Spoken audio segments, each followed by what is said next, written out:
ओला साथीहरू नमस्ते।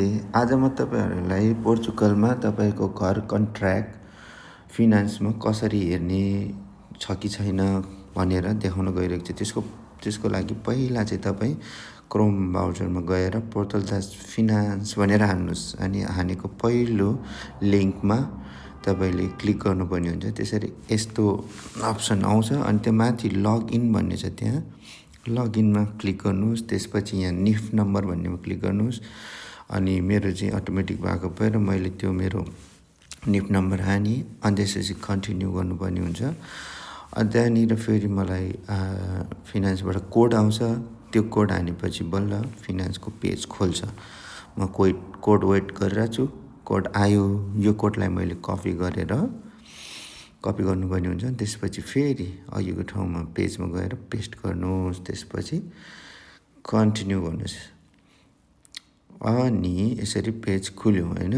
Page खुलेपछि home पेजमा गएर कहीँ नजानुहोस्, तपाईँ अल सर्भिस भन्ने खोज्नुहोस्। तपाईँले त्यहाँनिर अल सर्भिस भन्ने देखाइरहेछ एक ठाउँमा हो त्यहाँ।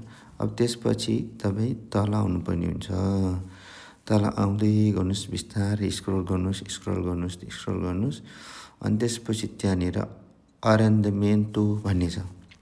त्यो अरेन्डमेन्टोमा चाहिँ तल उसमा चाहिँ कन्ट्र्याक्टोस भन्ने पनि छ अनि त्यसको कन्ट्र्याक्टोसको फोर्थ स्टेजमा चाहिँ कन्सुलार द कन्ट्र्याक्टोस छ। त्यहाँनिर क्लिक गर्ने बित्तिकै तपाईँ बिस्तारै स्क्रोल गर्नुहोस् अनि त्यसपछि त्यहाँ ल्यान्डलक अनि टेन्ट अनि अथराइजेसन भन्ने छ, टेन्टमा गर्नुहोस्। TENANT टेन्ट भन्ने त्यहाँ क्लिक गर्ने बित्तिकै तपाईँ तल स्क्रोल गर्नुहोस् अनि तपाईँको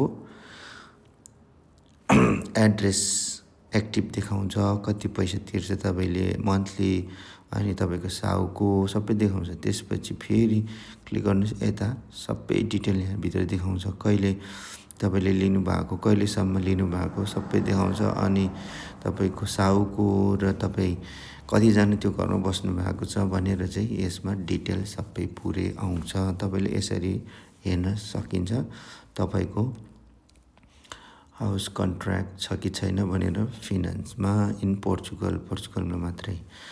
अनि यदि तपाईँलाई यहाँबाट प्रुफ चाहियो भने पनि त्यहाँनिर गेट प्रुफ भन्ने छ मुनि।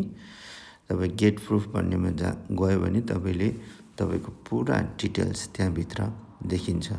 अझै हल्का स्क्रोल गर्नुहोस्, हो त्यहाँनिर तपाईँले गेट प्रुफ भन्ने देख्नु भएको छ, त्यहाँनिर क्लिक गर्नुहोस्। यस्तो पेज खुल्छ अनि यहाँनिर चाहिँ सबै डिटेल्स हुन्छ। Thank you for watching.